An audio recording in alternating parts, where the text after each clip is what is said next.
What up? Here we are, back for some more fitness.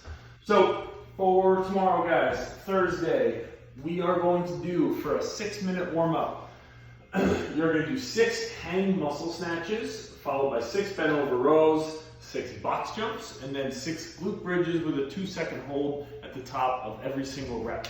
So again, if you're in the gym doing this, you'll do the hang muscle snatches and the bent over rows with a barbell. If you're at home, you'll be doing these with a dumbbell or with a kettlebell. So for the hang muscle snatch, it's going to be 3 per side, or 6 total if you have a bar. What we're going to do is you're going to, from the hang position, so from just above the knee, I'm going to keep my shins vertical, send the hips back, and I'm going to just jump and press that object up overhead. Come back down, reset, jump, press. So again, the muscle variation of the lifts is all about powerful hip extension and pressing to extension. Once you're done with 6 reps there, you're going to do a bent over row for 6 reps, nice and slow. So again, 3 per arm if you're using a dumbbell or a kettlebell, but find that hinge position, feel that tension in the hamstrings, and then I'm just going to go slow range of motion the whole way, elbow tucks in, back down, nice and controlled. 3 per side, or 6 reps with a bar. Then you're going to do 6 box jumps or object jumps. So if you don't have access to a box, just jump to an object. Ideally something like 20 inches off the ground would be great, so that you're again really working on that violent hip extension. Just make sure that you're stepping down softly as we kind of warm the calves up for the day. And then lastly, you've got your glute bridges with a 2-second hold. So again, it's going to be our standard glute bridge, feet in the squat stance, and then we're just going to hold for 2 seconds at the top of every rep, back down, 6 total. Now, we gotta get the heart rate up a little bit more before we start the workout. So if you're in the gym, you're gonna do 3 minutes on a machine, alternating between 20 seconds easy and 20 seconds moderate. I know this doesn't work out to exactly 3 minutes, it's fine, just finish where you're gonna be. If you're at home, you're gonna do 3 minutes. You're gonna do 20 seconds jogging in place, followed by 20 seconds high knees, and you're gonna go back and forth that way. So again, just jogging in place and then going into high knees after that, 20 and 20, alternating back and forth. Now, for today, we have one big old piece to get after. So, starts off with an EMOM and then it gets into a little workout and they're on the same clock. So, what's gonna happen? 10-minute EMOM. On the even minutes, so starting at 3, 2, 1, go, you guys are gonna do 10 You're going to do 10 power snatches, and then on the odd minutes, we're going to do 5 to 10 kipping pull-ups or toes to bar if you're in the gym. Pick a movement, get after it, whichever one you feel like doing today. If you're at home, we're going to do some leg lifts, and we're going to go over those in just a second. So for the power snatches, again, if you're in the gym, we're looking for 10 reps, touch and go for most of this. So something that you can string together for 10 reps pretty consistently. So for most people, that's going to be a relatively light weight. If you're going at home, kettlebell or dumbbell, I want you to scale the reps to fit a time domain. So if you're doing this with a barbell, you would be working for about 35 to 40 seconds.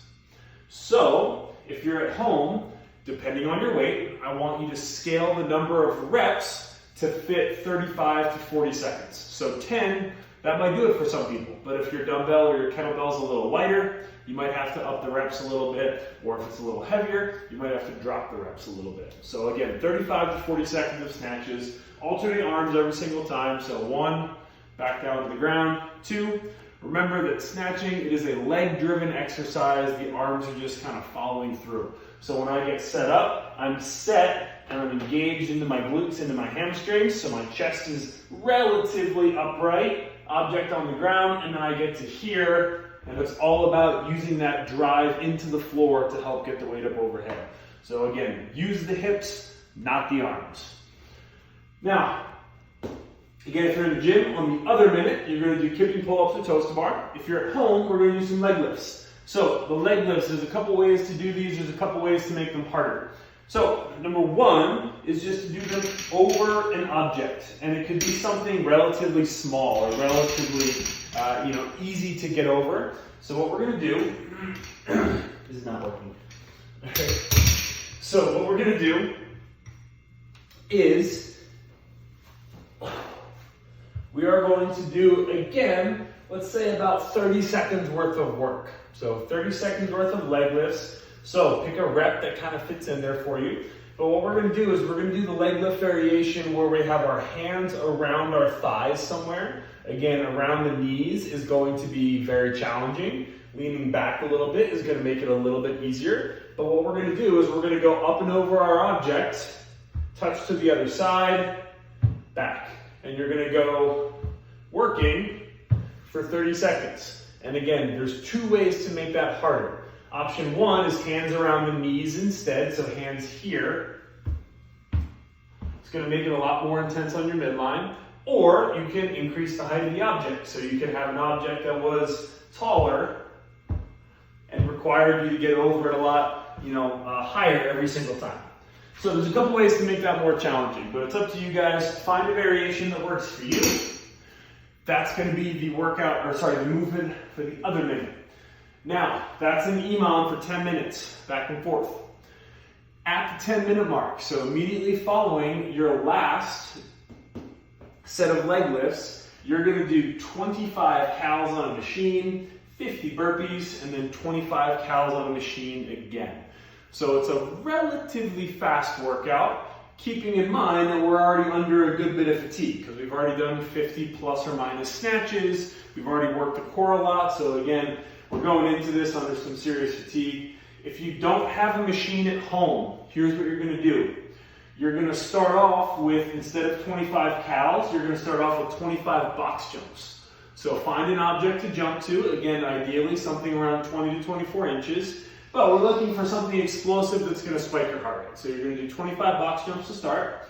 Then you'll get into your 50 burpees, just normal burpees, chest and hips to the deck, jump clap up the top.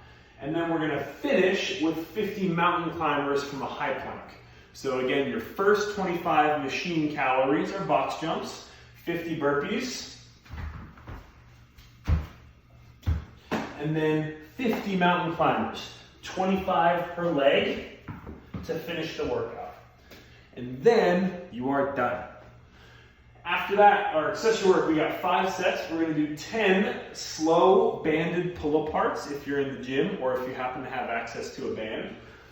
If you don't have a band, you're gonna do reverse flies and they're gonna be slow. So again, hinge over, light objects in the hands, and I'm just gonna move slow, back for 10 reps. Other movement is gonna be 10 slow hanging L-ups. If you're in the gym or if you have access to a pull-up bar, or you're gonna do V-ups. So again, if you can hang from an object, you're gonna do slow L-ups. So bringing those legs up to an L position. If you're at home, we're gonna do V-ups. So for the V-up, again, you've got 2 options. You can do a dead bug variation or you can do the full V-up. So it's up to you depending on kind of where you're at. But what we're looking to do is have a hollow position first. So again, only my butt's on the ground. I've got my shoulders pulled up, ribs are pulled down, and I can do a dead bug variation. So from here, or I can do a V-up. Either one of those is gonna be perfectly acceptable, and you're gonna do 10 reps of that for 5 rounds as your accessory. And then lastly, all we have is a little bit of mobility. So we're gonna do a 90-second kneeling forearm stretch, followed by a 1-minute karate chop. So for the kneeling forearm, I'm just gonna sit on the tops of my feet, stretch out my ankles gently while I do this as well. And then I'm gonna go ahead, fingers towards me, and I'm just gonna lean back and forth. So stretching out the underside of my forearms here. And then when we're done, we're gonna hit a 1-minute karate chop stretch. So for that, you can let the knees track out, hand comes out and across, thumb to the sky, and I'm just gonna relax. And I'm gonna sink that head through and just let that shoulder, let that lat open up a little bit. So that's your training for Thursday. Get after it and enjoy. And we will see you guys tomorrow for Friday's training. As always, tag us at palace.fitness, forward by Zeus. We'll see you guys back tomorrow.